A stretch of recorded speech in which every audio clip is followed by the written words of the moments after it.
Salutations à tous, frères et sœurs. Salamou Kaka Nadada. C'est toujours le frère Constant Motati Timbe, dans la continuité des messages et des exhortations par la manifestation de la grâce de Tété, Loba, créateur unique et véritable, et par la permission du seul enseignant mandataire à notre époque, notre Mouledi Zulu Lassan.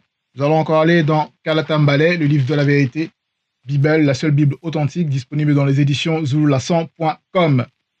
Donc nous allons lire pour cette exhortation dans le livre des Biala. Donc Bialaba Mounia, de Monmon, le véritable Salomon. Donc Bialaba Mounia, ce sont les proverbes. Et nous allons lire au chapitre 16, du verset 1 jusqu'au verset 9, dont le titre est Le verbe de Loba dans la vie quotidienne. Et le livre de Monmon est un livre puissant, d'une richesse inestimable pour nous amener sereinement dans le chemin de l'initiation de l'entité de sagesse pour pouvoir marcher correctement dans ce visible de la réalité de l'après-chute.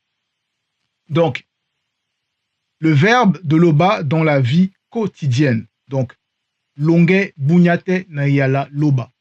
Et la vie, c'est quoi? C'est donc longue dans la langue douala qui est la langue originelle. Donc, longue, c'est l'être, le mouvement, mais pas n'importe quel être et le mouvement. Ici, c'est l'être et le mouvement conscient de la vérité, conscient du quotidien que nous vivons. Donc ça veut dire en étant assisté, en étant dans la grâce du Verbe qui nous éclaire, qui va éclairer les zones d'ombre, éclairer nos projets, nos envies, ce qu'on désire manifester dans le visible. Voilà, parce qu'on peut être dans la vérité, ça ne veut pas dire ne plus avoir de projet et juste être là, non, voilà, non. Il faut se manifester, avoir des projets, enrichir son quotidien dans l'assistance, dans le verbe de Loba. Voilà. Donc, au verset 1, Monmon, il nous dit les hommes forment des projets, virgule, mais c'est le verbe de Loba qui a le dernier mot. Point. Donc, le verbe, non seulement connaît la mesure de toute chose. Il connaît la mesure de nos projets, il connaît la mesure de nos intentions, il connaît la mesure de nos objectifs, il connaît la mesure de nos capacités. Donc, peu importe le projet qu'on va vouloir donc mettre en place, faire des plans, faire des études, de faisabilité, tout, etc. C'est le verbe de Loba qui a le dernier mot. Parce que le verbe de Loba, il a le contrôle sur tout. Vous voyez? Il a le contrôle sur tout. Il n'y a pas d'effet sans cause. Il a le contrôle sur tout. Donc, au verset 2, il est dit « Chacun pense agir toujours correctement, virgule, mais le verbe de Loba connaît le fond du cœur. » Point. Donc voilà, le verbe de Loba, non seulement, il a le dernier mot, il connaît le fond du cœur de chacun. Parce qu'il est dit dans Bialaba Mounia, chapitre 16, au verset 25, que « Il arrive qu'un homme estime sa conduite droite, alors que finalement, elle le mène à la mort spirituelle. » Donc la mort spirituelle, c'est la condamnation, c'est de mourir dans le péché, dans la faute, et passer au jugement dernier. Donc ici, il faut faire attention à la conduite qu'on manifeste, afin qu'on ne se fourvoie pas soi-même, pensant qu'on a agi correctement, mais vis-à-vis des lois du verbe de Loba, ben, ça ne correspond pas, ça ne matche pas. En cela, dans Essombe 54, verset 17, il est dit « Car dans le verbe de Loba réside aussi le mystère de la vie. » Ici, avec V majuscule, à vie. Donc, c'est pour ça que la vie, notre quotidien, c'est-à-dire le verbe de Loba dans la vie quotidienne, c'est par le verbe de Loba qu'on reçoit cette essence de la vie qui nous guide au quotidien. Donc, on poursuit dans Essombe 54, 17, on va voir, au verset 18. Il est en lui-même puissance illimitée, virgule, plus puissant que toute énergie cosmique, pénétrant jusqu'à atteindre là où se séparent l'âme et l'esprit, jointure et moelle, il juge les sentiments et les pensées les plus profondes du cœur. Verset 19. Nulle créature n'est cachée devant lui, mais tout est à nu, plutôt, et à découvert pour lui. Pour qui? Pour le verbe de Loba. Donc, on voit que le verbe de Loba, il sonde de tout. Rien ne peut se cacher, se dérober à la manifestation du contrôle du verbe de Loba. Parce que, voilà, il est terriblement puissant.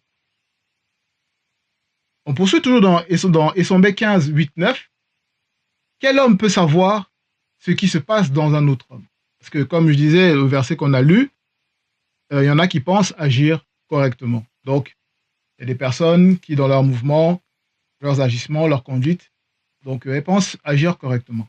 Mais ici, dans Essombe 15, 8 à 9, il est dit « Quel homme peut savoir ce qui se passe dans un autre homme ?» Donc, ça veut dire que face à d'autres personnes, vont avoir un comportement, une conduite, en essayant de montrer qu'elles ont une bonne conduite. Des personnes qui vont vouloir agir correctement, faire l'aumône, montrer qu'elles sont gentilles, voilà. Mais ici, maintenant, il pose cette question. Verset 9 de Essombe, verset 9, là c'est plutôt Essombe qui pose cette question ici, dans l'exemple. Au verset 9, toujours d'Essombe 15, 9, les secrets les plus profonds de la conscience du cœur. Donc, derrière les pensées du cœur, que le verbe il sonde, c'est la conscience du cœur. Les secrets les plus profonds de la conscience du cœur d'un homme du visible, virgule, qui les connaît, en interrogation? Personne, sauf l'esprit de l'homme du visible qui est en lui. Qui est en lui. Verset 10, de même, les secrets les plus profonds de toutes les réalités avec R majuscule, la réalité, visible et non visible, NV majuscule, qui les connaît, point d'interrogation? Personne, sauf Loba et le Mundi, entre parenthèses, le verbe dans une autre de ses manifestations. Donc le Mundi, ça veut dire c'est l'esprit. Mais donc c'est l'esprit dans une autre, donc le verbe dans une autre de ses manifestations. Donc le verbe a plusieurs manifestations. Donc dans la manifestation qui est le verbe, ainsi que les deux, avec D majuscule à 2, fils F majuscule, manifesté avant la non-existence. Manifesté avant la non-existence. Donc on voit que le verbe de Loba, il a le contrôle sur tout. Ils sont de tout. Mais il y a également les deux manifestés avant la non-existence. Qui aussi, eux aussi, comme ils sont le grand tout, donc ils connaissent, ils savent ce qui se passe à l'extérieur, tout de ce qui se passe à l'extérieur. Donc, le verbe de Loba connaît le fond du cœur. Ce n'est pas la peine d'essayer de dissimuler des pensées, des sentiments, des actions. Tout sera exposé par le verbe de Loba. Verset 3, expose ton activité à Loba dans la prière, virgule, et tu réaliseras tes projets selon le verbe, point. Donc il faut exposer nos activités dans la prière. Expose ton activité. Ça veut dire que il ne faut pas essayer de manifester des choses, des projets livrés à soi-même. Essayer de vouloir les cacher. Parce que si on veut les cacher, ça veut dire qu'il y a quelque chose de bizarre. Ça veut dire qu'il y a quelque chose qu'on ne veut pas exposer parce qu'on sait que, ou la personne sait que dans ce projet-là, il y a quelque chose qui ne va pas selon le verbe. Donc la personne essaye de dissimuler. Et ça, c'est pas bon. C'est pour ça qu'il faut exposer son activité dans la prière. En cela, la prière consciente. Donc voilà, si on a un projet, on va dans la prière. Tout ce qu'on peut essayer on a la grâce de pouvoir manifester dans le visible, dans le quotidien, il faut le soumettre dans la prière. Et ça doit être une prière régulière, c'est-à-dire ça doit être naturel de toujours s'adresser à l'Oba dans la prière pour exposer telle difficulté ou voilà, demander telle chose qui correspond à l'avancée spirituelle, donc à grandir spirituellement dans le verbe de l'Oba. Dans cela, tu réaliseras et on réalisera nos projets selon le verbe. Voilà. Et en cela aussi, il faut être ouvert et savoir accepter les conseils qui peuvent venir de frères ou de sœurs, ou même des personnes qui marchent même pas selon le verbe, parce que le verbe d'Ulba parle cependant tantôt d'une manière, tantôt d'une autre. Donc il faut savoir observer, analyser, recueillir et recueillir ce qui est bon, garder ce qui est bon, selon le verbe. Donc examiner et retenir ce qui est bon. Donc avec beaucoup de conseils, on réussit les projets selon le verbe. Donc forcément avec beaucoup de conseils selon le verbe. Donc au verset 4, il est dit « Tout est fait dans une intention précise, virgule, et après la chute, virgule, les méchants aussi ont leur jour de malheur causé par les démons, de l'influence de la négation du quotidien non protégé. » Point. Donc ici, Monmon, il expose donc ces démons, il expose l'envers du décor ici, ce qui se cache derrière, car derrière chaque chose, il y a un esprit. Et derrière les manifestations qu'on peut voir donc dans le visible, les attaques, les problèmes, les circonstances, ici, il nous donne donc, il nous explique, il expose ce qui se passe. Tout est fait dans une intention précise. Donc, il n'y a pas d'effet sans cause. C'est-à-dire que derrière chaque chose, il y a une pensée, il y a une réflexion, il y a quelque chose qui a été mis en place pour se manifester. Le hasard n'existe pas. Virgule. Et après la chute, donc après la chute, pourquoi après la chute? Parce que avant la chute, il n'y avait pas donc ces manifestations, il n'y avait pas l'action des démons, les démons n'étaient pas là avant la chute. Et après la chute, virgule, les méchants, ici, les méchants. Ça veut dire qu'avant la chute, forcément, il n'y avait pas les méchants également. Voilà. Parce qu'il y avait Moto et Muto manifestés dans l'astral, et même des générations après eux, il n'y avait pas les méchants. Il n'y avait pas les méchants. Donc, à cause de l'antivérité, à cause de nombreuses chutes, à cause du péché, des portes ouvertes, à cause de la désobéissance, voilà, le péché est entré et la mort, etc. Donc, il y a des comportements maintenant qui sont manifestés. Il y a le méchant. Donc, le méchant, celui qui ne marche pas selon le verbe, celui qui, voilà. Les méchants aussi ont leur jour de malheur. Aussi. Donc, c'est précisé aussi. Je vais relire. Tout est fait dans une intention précise, virgule. Et après la chute, virgule, les méchants aussi ont leur jour de malheur causé par les démons de l'influence de la négation du quotidien non protégé. Donc, les méchants aussi.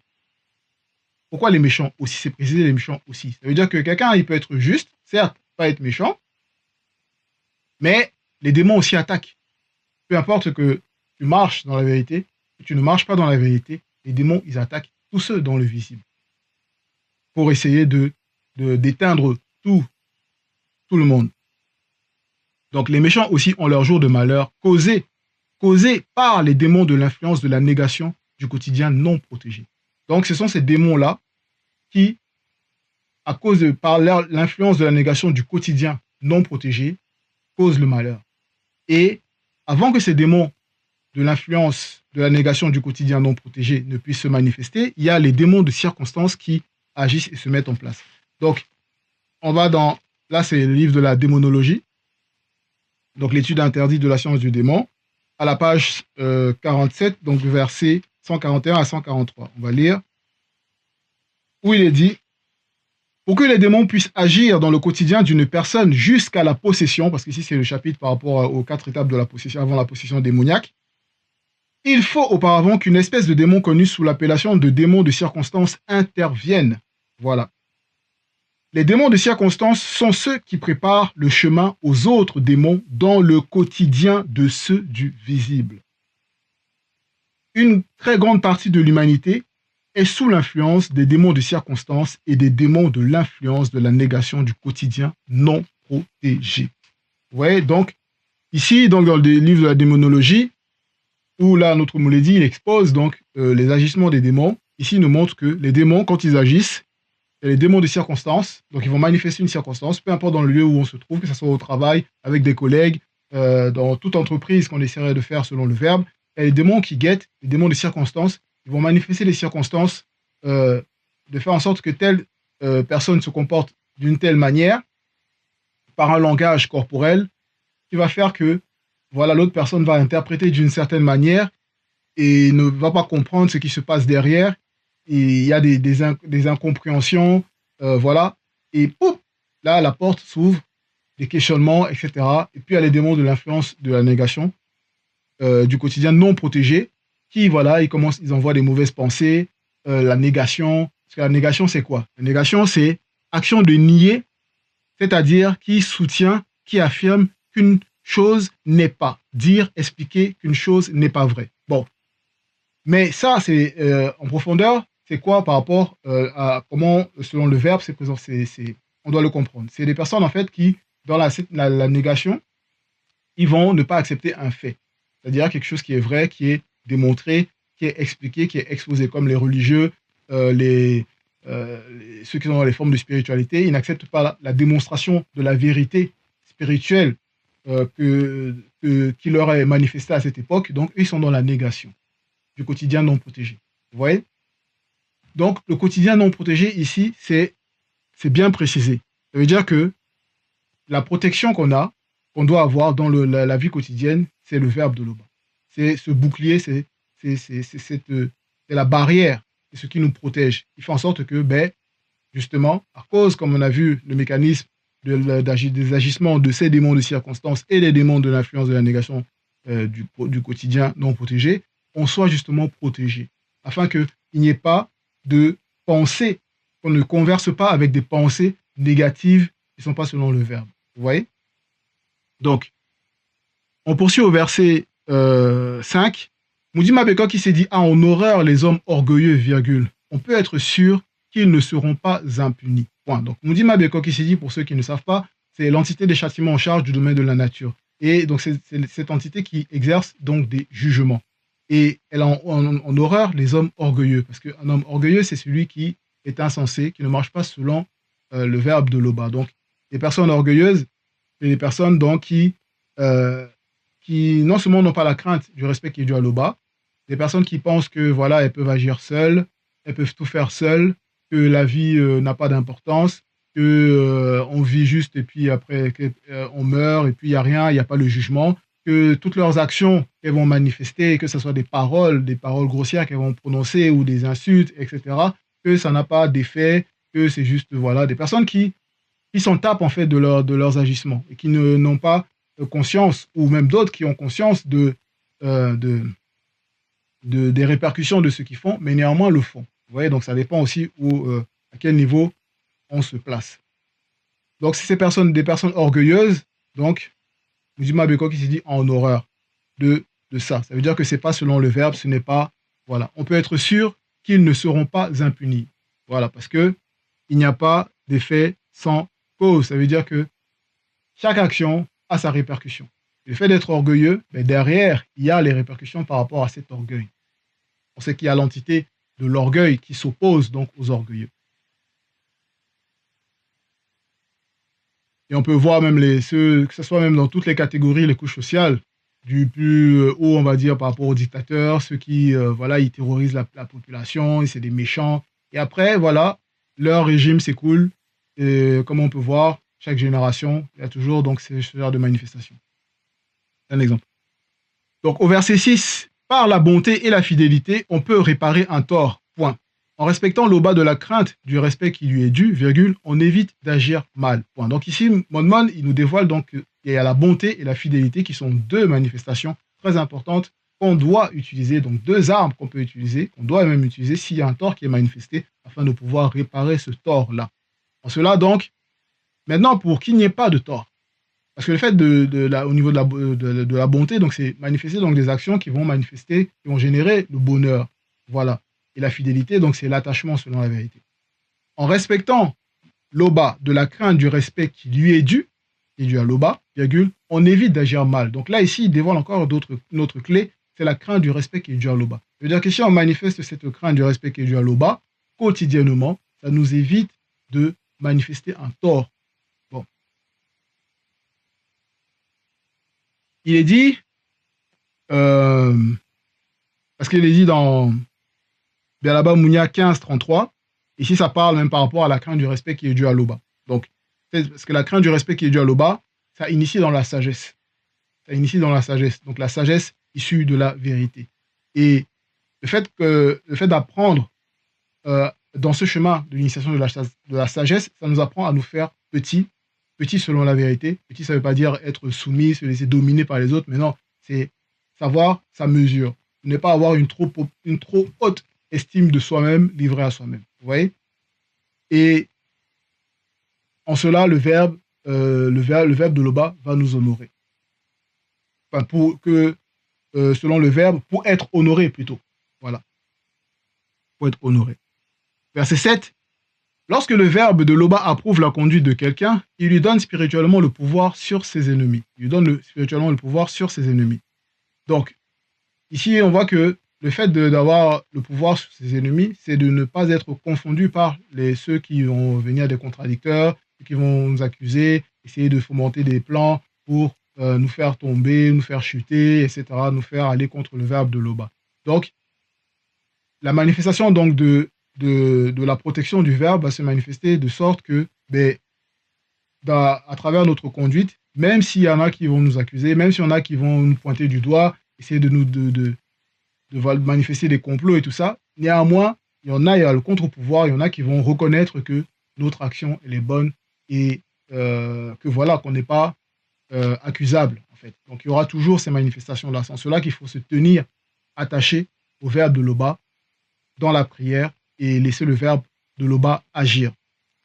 Donc, au verset 8, mieux vaut un maigre salaire gagné honnêtement que de gros revenus tirés d'affaires douteuses. Point. Donc, ici, on connaît, on a beaucoup d'histoires, il y a beaucoup d'exemples dans le visible des personnes qui recherchent forcément la richesse, mais livrées à eux-mêmes. Donc, ils veulent avoir les gains, l'argent. Ils vont passer par des chemins, des mauvais chemins, des chemins pernicieux, des chemins douteux. Et en cela, ils vont faire des contrats avec des personnes méchantes, avec des bandits, avec des arnaqueurs, avec voilà, des personnes comme ça. Et pour avoir des gains. Donc d'autres vont faire le deal, ils vont faire des deals, ils vont vendre la drogue, d'autres vont faire, même dans, peu importe dans le métier, hein, il y en a toujours qui essayent qui arrivent à vouloir extorquer des fonds en faisant des falsifications de documents pour avoir de l'argent, des prêts, toutes ces choses-là. Vous voyez? Et en cela, il y a toujours il y a toujours des conséquences. Il y a toujours des conséquences qu'on voit. Il y a des personnes, il y a même des Noirs. Un Noir, c'est de l'Afrique de l'Ouest, là, au Nigeria, qui était très riche. Il affichait sa richesse dans les réseaux sociaux, les voitures de luxe, etc. Mais c'était soit un brouteur ou des personnes qui détournent de l'argent. Et il a fait sa cavale, mais il a été rattrapé par le FBI ou voilà, un truc comme ça. Et c'est pour montrer que, mais peu importe, les richesses, les biens mal acquis, ça ne dure pas. Ça ne dure pas. Donc, mieux vaut un maigre salaire, donc gagner honnêtement, donc que tu obtiens selon la vérité, voilà, dans ta mesure, que de chercher la richesse du visible et après se retrouver dans les problèmes. Bon. Verset 9. L'homme droit connu élabore des plans, virgule, et le verbe de Loba en dirige la réalisation. Point. Donc, il faut avoir cette capacité de planifier. Comme je disais, ça va faire des études de faisabilité. Ça peut être rapide, hein, pas obligé de faire des années, des mois de... Non, se laisser guider et diriger par le verbe. Donc, il faut savoir se poser les bonnes questions. Il faut savoir chercher au bon endroit. Mais pour chercher au bon endroit, il faut savoir se poser des bonnes questions déjà, selon la vérité. Voilà. Et ne pas se surestimer par rapport au projet qu'on a envie de mettre en place. Il faut avoir la bonne mesure, la juste mesure. Donc, en cela, le verbe de Loba en dirige la réalisation. On dirige la réalisation. Donc, ça veut dire que le verbe de Loba, c'est l'objectif. En fait, il faut suivre le verbe de Loba. Comme il y a un exemple, j'ai vu une vidéo d'un papa, un non-initié, et sa petite fille qui devait avoir 2 ou 3 ans, elle était sur un étagère dans une pièce, et il demandait à sa fille, il était en face de sa fille, il demandait à sa fille de sauter dans le vide et qu'il allait la rattraper. Et il essayait donc d'inculquer la confiance de sa fille vis-à-vis de lui. Et il lui a dit quelque chose, il lui dit, ne prête pas attention à ce qu'il y a autour, le vide et la peur de tomber, de chuter, parce qu'il est en face d'elle et qu'il va la rattraper. En cela, il lui disait d'avoir confiance en lui, donc en son père, voilà, qui va la rattraper. Et de même que nous, à notre époque, on a le verbe de Loba qui vient, il nous guide à travers le deuxième, et il nous dit de faire confiance, de ne pas promener des regards inquiets, pour ne pas voilà, accorder de l'importance à tout ce qui est autour, tout ce qui est vide, donc tout ce qui est néant, qui va représenter les circonstances, l'adversité, les démons, voilà, toutes ces choses-là. Mais qu'on soit focalisé sur la voix qu'on entend, l'autre moulé dit, voilà, et qu'on se lance. Donc on se projette, qu'on avance, parce que le verbe est là, voilà. Et il a réussi à mettre ça dans la conscience de sa jeune fille, et au départ, elle hésitait, elle cherchait les bras pour pouvoir, voilà, sauter, mais elle a eu le courage et elle a sauté. Et il la rattrape. Bon, c'est un exemple pour nous illustrer que le verbe de Loba est au contrôle. Combien de fois le verbe de Loba est au contrôle? Bon, c'était là le dernier verset pour cette exhortation par la manifestation de la grâce de Tété. Comme vous le savez, Tété Loba, créateur unique et véritable, est toujours glorifié. Ainsi soit-il.